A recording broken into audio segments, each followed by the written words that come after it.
8,924 ఓట్లు కాంగ్రెస్ కి పోలైతే రెండో రౌండ్ లో 9,691. సో రెండు రౌండ్లు కలిపి కాంగ్రెస్ పార్టీ బీఆర్ఎస్ పార్టీ తన ప్రత్యర్థి పైన సుమారుగా 1144 మెజార్టీతో దూసుకువెళ్తోంది. సెకండ్ రౌండ్ లో 1082 ఓట్లతో కాంగ్రెస్ పార్టీ లీడ్ లో కొనసాగింది. సో షేక్పేట్ డివిజన్ పూర్తయింది. ఇప్పుడు ప్రతి రెండు రౌండ్లకు డివిజన్ పూర్తవుతోంది. షేక్పేట్ పూర్తిగా డివిజన్ పూర్తయిపోయింది.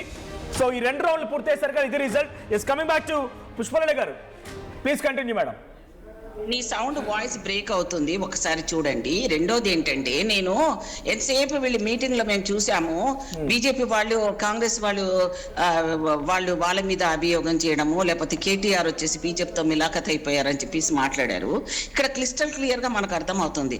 ఒకవేళ మైనార్టీని వాళ్ళు ఏమన్నా విడగొట్టాలని ప్రయత్నం చేస్తే వాళ్ళకి అర్థమైపోయింది మైనార్టీస్ కాంగ్రెస్ తోటే ఉంటారు, అయినా కూడా ఏదన్నా స్ప్లిట్ చేద్దాం అనుకొని కిషన్ రెడ్డి గారు కేటీఆర్ గారు ఇద్దరు అనుకొని, లేకపోతే అక్కడ బీజేపీకి అసలు ఓట్ బ్యాంక్ లేదండి, అసలు సవ్వాలే లేదు. ఆ రెండు ఏరియాస్లో ముస్లిం ఏరియాలలో బీజేపీ రావడం అనేది ఊహించదగ్గది కాదు. అంటే నాకు ఒకటి అర్థమైంది ఏంటంటే, జనాలలో ఈ కొంతమందిని వాళ్ళని అలా చేసి ఆ హిందూ ఓట్ బ్యాంకులను ఇద్దరు డైవర్ట్ చేసుకున్నారేమో బీజేపీ వాళ్ళు. కానీ అయితే ఇంటర్నల్ గా కూడా అంత ఖచ్చితంగా మేమే గెలుస్తున్నాం కేటీఆర్ చెప్పి కాలర్ ఎగరేసిన వాళ్ళకి మరి బీజేపీ వాళ్ళకి ఎలా ఓట్లు పడ్డాయని ఒకసారి కేటీఆర్కి సమాధానం అడగండి మీరు. ఎందుకంటే వాళ్ళకు ఎవరితో ఉన్నారు, ఎవరెవరితో వెనకాల ఉన్నారు, ఎవరి కోసం ఎవరికి అవసరమో మాకైతే అవసరం లేదు. బీజేపీ వాళ్ళకి అవసరం కాబట్టి వాళ్ళకి ఇంట్లో ఉన్న కుటుంబ సభ్యుల నేపథ్యం కానివ్వండి, ఈ రోజు బీఆర్ఎస్ కు ఈయన కేటీఆర్ గెలవడానికి వాళ్ళ నాన్న పట్టించుకోలేదు, వాళ్ళ చెల్లి ఒక దారి, హరీష్ రావుది ఒక దారి, వీళ్ళందరూ కూడా ఎవరు కూడా కేటీఆర్ సపోర్ట్ చేయలేదు.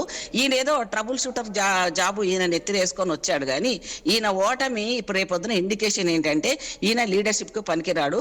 వాళ్ళ నాన్నని ఏదో జనాలు ఆ మధ్యలో ఏదో మోసపోయామో ఏం చేశామో, ఆ 2 సార్లు ముఖ్యమంత్రి చేశాము అందరం కలిసి, కానీ ఇప్పుడు వాళ్ళకి బీఆర్ఎస్ లకు ఛాన్సే లేదు.